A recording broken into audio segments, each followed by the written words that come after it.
حسد کی ممانعت ہے کہ اللہ تعالیٰ نے بعض کو بعض پر مختلف نعمتوں کے ذریعے فضیلت عطا فرمائی تو تم اس کی تمنا مت کرو۔ چونکہ یہاں پہ ممانعت کا ذکر ہے، لہٰذا یہ صحیح طور پہ سمجھنا ہوگا کہ کون سی تمنا حقیقتاً ممنوع ہے، کیونکہ سامنے والے کے پاس موجودہ نعمت کی تمنا کرنا ہمیشہ ممنوع نہیں ہوتا، بلکہ یہ باعث فضیلت بھی ہوتا ہے اور اس کو اچھا بھی قرار دیا گیا ہے۔ اس میں مسئلہ یہ ہے کہ بعض کو بعض پہ اللہ نے فضیلت عطا فرمائی مختلف امور کی بنا پر، کسی کو رنگت کے اعتبار سے، ایک کو کالا رنگ دیا، دوسرے کو گورا رنگ دے دیا، ایک کو لمبا قد دیا، دوسرے کو ذرا چھوٹا قد کا بنایا، کسی کو خوبصورت شکل دی، کسی کو عام شکل عطا فرمائی، کسی کو طاقت عطا فرمائی، کسی کو کمزور، کسی کو صحت مند، کسی کو بیمار پیدا کیا۔ تو یہ اللہ تبارک و تعالیٰ نے بعض کو بعض پر فضیلت عطا فرمائی۔ جس کو فضیلت دی یہ اس کا فضل و کرم ہے، جس کو کمی میں اللہ نے مبتلا فرمایا یہ اس کا عدل ہے۔ اور اس طرح بعض اوقات اللہ تبارک و تعالیٰ بندے کو آزماتا ہے کہ دیکھو اس نعمت کی کمی کی بنا پر بھی یہ اللہ تبارک و تعالیٰ کا شکر ادا کرتا ہے یا نہیں۔ اب بعض اوقات یہ ہوتا ہے کہ جو کمی کا شکار ہوتا ہے، عموماً فطرت انسانی ہوتی ہے کہ وہ اپنے سے زیادتی، نعمت کی زیادتی والے کو بار بار دیکھتا ہے اور اپنا موازنہ کرتا ہے۔ مثلا کسی کے رنگت میں اگر کچھ کمی ہوگی تو وہ گورے رنگ والے کو بار بار دیکھے گا یا مختلف رنگ والوں کو دیکھے گا اور پھر احساس کمتری کا شکار ہوتا رہے گا۔ اسی طرح اگر کسی کا چھوٹا قد ہے تو وہ لوگوں کے قد کو ہی دیکھتا رہے گا کہ اس کا قد کتنا لمبا ہے، اس کا کتنا لمبا ہے، اور پھر اپنے قد کے بارے میں احساس محرومی کا شکار ہوگا۔ یہ خواتین میں یہ بیماری بہت زیادہ ہوتی ہے، شادی بیاہ کے اندر ان کی نگاہیں ادھر ادھر اسی لیے چلتی رہتی ہیں کہ موازنہ کرتی رہتی ہیں، کون کس شکل کی ہے، کسی کے ناک کیسی ہے، آنکھ کیسی ہے، سونا کس کے پاس زیادہ ہے، کون خوش نظر آ رہی ہے، کون غم میں مبتلا ہے، اور پھر ان کو معیار بنا کر اپنی ایک حیثیت متعین کرنے کی کوشش کی جاتی ہے، اور اس کی وجہ سے بہت نقصان ہوتا ہے۔ تو یہ تو ایک ہے موازنہ۔ اب ہے تمنا کرنا۔ تمنا کرنا کئی طرح کا ہوتا ہے، مثلاً 3 طرح کی ہم تمنا کو دیکھ لیتے ہیں۔ ایک تمنا تو ایسی ہوتی ہے کہ انسان خواہش کرتا ہے کہ کاش اس کے پاس جو نعمت ہے اس سے چھن جائے اور مجھے حاصل ہو جائے۔ اس میں 2 چیزیں ہو گئیں، اپنے مسلمان بھائی سے ایک نعمت کے زوال کی تمنا، اور دوسرا اس نعمت کا اپنے لیے حصول کا ارادہ۔ اس کو حسد کہتے ہیں۔ یہ شرعی طور پہ حرام ہے اور اس آیت کے تحت داخل ہے۔ ایک تمنا یہ ہوتی ہے کہ آدمی سامنے والے سے زوال نعمت کی تمنا تو کرتا ہے، اپنے لیے حصول کا ارادہ نہیں ہوتا۔ مثال کے طور پہ تمنا کرنا کہ کاش اس کا ایکسیڈنٹ ہو جائے، اس کی شکل بگڑ جائے، یہ بڑا خوبصورت ہے، لوگ اس کے گرد جمع ہو جاتے ہیں، اس کی بڑی تعریفیں ہوتی ہیں، اس کو بڑی گیدرنگ مل جاتی ہے، ہمیں کوئی لفٹ بھی نہیں کراتا، اللہ کر کے اس کی شکل ہی بگڑ جائے۔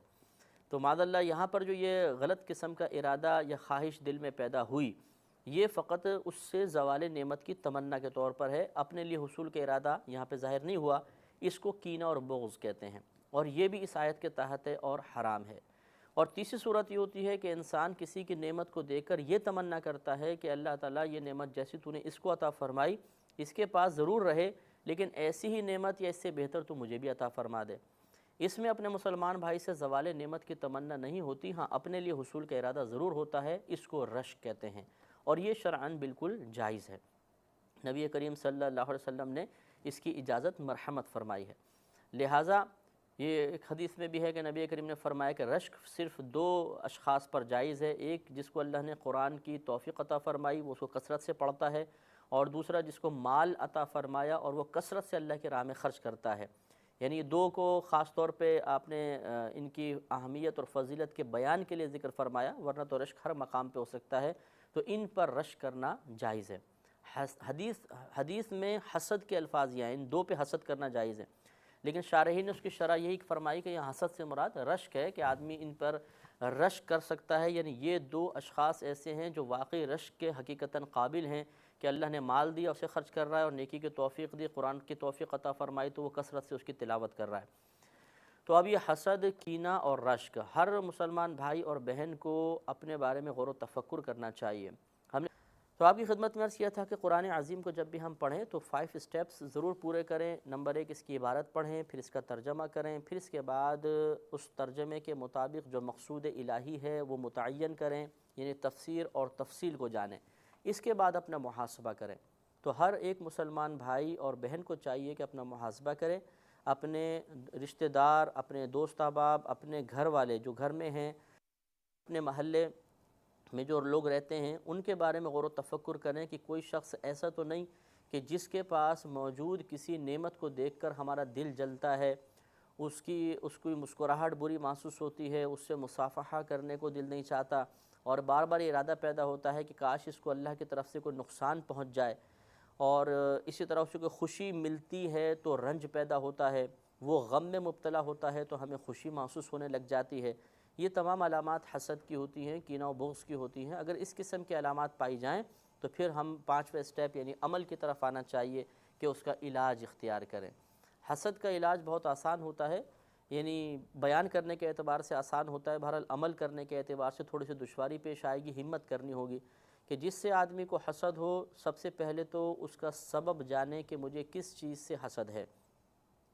جس چیز سے حسد محسوس ہو، مال سے ہے، خوبصورتی سے ہے، اس کی عزت سے ہے، اچھے تکلم سے ہے، ذہانت سے ہے وغیرہ وغیرہ، تو اس کے اضافے اور دوام کے لیے اللہ کی بارگاہ میں دعا کریں۔ یعنی اگر کسی کی خوبصورتی سے حسد ہو گیا ہے تو اللہ کی بارگاہ میں بار بار دعا کریں کہ اللہ تعالیٰ اس کو مزید خوبصورتی عطا فرما اور ہمیشہ اس خوبصورتی کو قائم فرما۔